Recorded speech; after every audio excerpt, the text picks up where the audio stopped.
Welcome back, boys and girls. Today we are reading Step into the Spotlight, a guide to getting noticed, and we are on chapter 4, part 4. Chapter 4, part 4, and it's called Humor is Not a Four-Letter Word. And by the way, if you want to get your own copy so you can follow along, we're starting on page 121. You can just check out the show notes and I'll tell you how you can order your own copy, or if you want cases of 20, they're there as well. So, chapter 4, part 4, humor is not a four-letter word. I get a lot of mileage out of my humor, but many of my clients, even those who were originally attracted to me because of it, get kind of queasy when I suggest the H word for them. My business is serious. Tsufit, my business is serious. Clients tell me this all the time, like I spent 10 years with the Barnum and Bailey Circus instead of a lawyer on Bay Street. I've coached doctors of child abuse agencies, not doctors, directors of child abuse agencies, funeral directors, bereavement counselors. Humor works with all of them. Make them laugh. Humor loosens people up and gets you past their defense system, the guard dog, the gatekeeper that says, I ain't buying nothing from her. Humor is disarming. It helps you penetrate and make your point to an unreceptive audience. It's always been that way. In Ask for the Moon and Get It, Percy Ross tells a story of George Washington opposing a resolution to restrict the U.S. Standing Army to 5,000 troops. Washington told his opponents that he had no problem with the 5,000 soldier limit if they would also limit the size of any invading army to 3,000 men. Humor helped him make his point. One recent participant in my infomercial seminar got up to do her 30-second infomercial for critique. We would critique each other. And she spoke about the dangers of electromagnetic emissions from cell phones, a problem for which she claimed to have the solution. Afterwards, I asked the audience how they felt about this woman, and most people admitted that they felt kind of intimidated and a little bit put off by her preaching, and I suggested to her that humor could be used to make exactly the same point. She was a great student. She showed up the next day in front of a different group and got applause for her performance. Humor is the perfect tool when communicating about a serious subject. So I heard a joke which apparently originated in the former Soviet Union. A guy orders an automobile and he's told he can come pick it up in exactly 10 years because they have delays, right? The customer asks, in the morning or in the afternoon?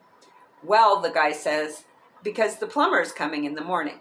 How better to communicate that in the Soviet Union there are long wait times if you order a car or anything else.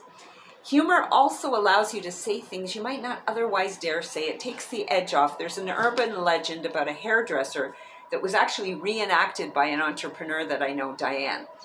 She's now the head of a networking organization, actually, when I wrote the book. Diane tells the story of when she owned a small hair salon in her town. She made a habit of welcoming new entrepreneurs to the town, so when a competitor opened across the street, she invited him out to lunch. They had a great chat, and Diane made only one small request of her new competitor. Do anything you want, but please don't undercut me on price. The next day, her new competitor stuck a big sign in his window that says, we give $6.95 haircuts. Without missing a beat, Diane put up a cheerful sign in her window. This is hysterical. We fix $6.95 haircuts. But what if I'm not funny, Tsufit? I get this question a lot. Humor is more than jokes. In Punchline, it was a movie in the 80s set in a comedy club, Sally Field plays a New Jersey housewife who steals her family's cookie jar money, 500 big ones, to buy 25 jokes to be used at the club. Now, it would have been better used for cookies, this dough. Her gags get her nothing more than the occasional chuckle till she gets under the wing of the character played by Tom Hanks, who tells her to lose the jokes and just talk to the audience about herself, about her life. He teaches her that everyone's funny, and lo and behold, she finds her voice, the audience laughs, and everyone lives happily ever after, as they do in the movies. So James Hume said, a joke is to humor what pornography is to erotic language. Humor is a way of being, an honesty, a way you speak and observe. I wrote a song called Broccoli's on Sale at Dominion about my mom's long distance telephone advice. Don't drink Coca-Cola. Caffeine makes you nervous.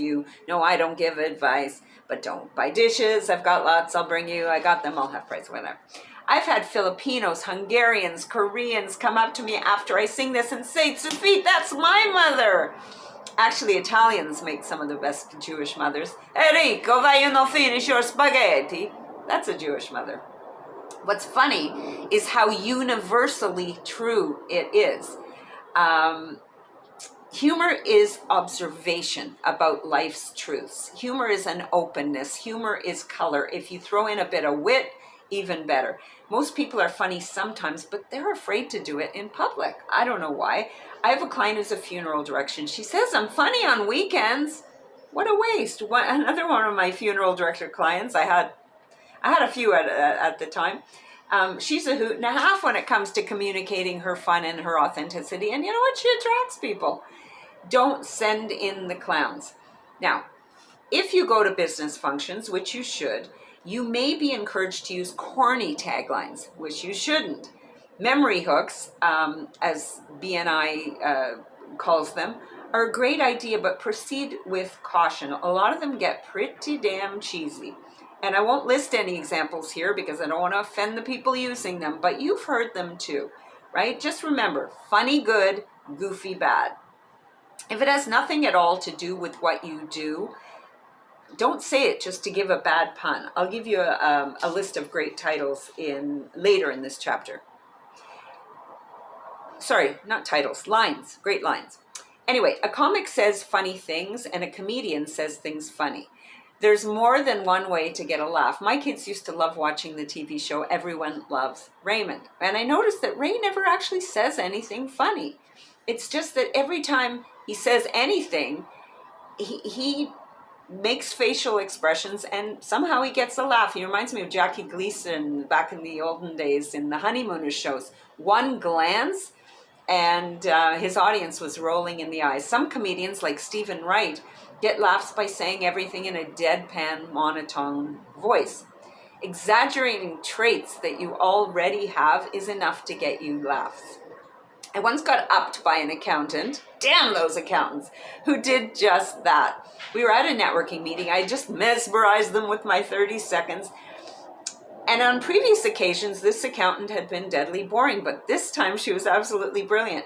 She exaggerated how boring she was to the extent that it became very, very funny. And her deadpan delivery got even a bigger laugh than I did. So use detail. I read somewhere that a comedian was complaining to a fellow comedian that his joke about a dog falling from a building wasn't working. So the more experienced comedian tells him, you know what, make the dog a German Shepherd.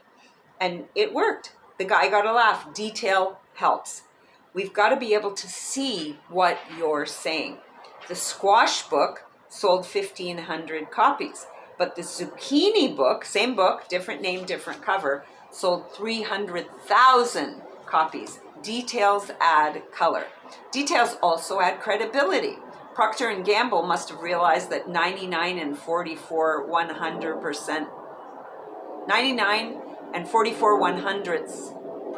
pure, that's a hard thing to say, is a much better slogan than 100% pure. And that's what they used for Ivory soap, and it was successful.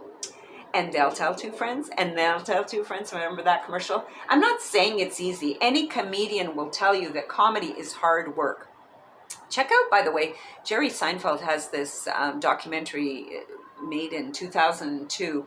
It's called Comedian, just to see how hard it is. But like most things worth having, it is totally worth the effort.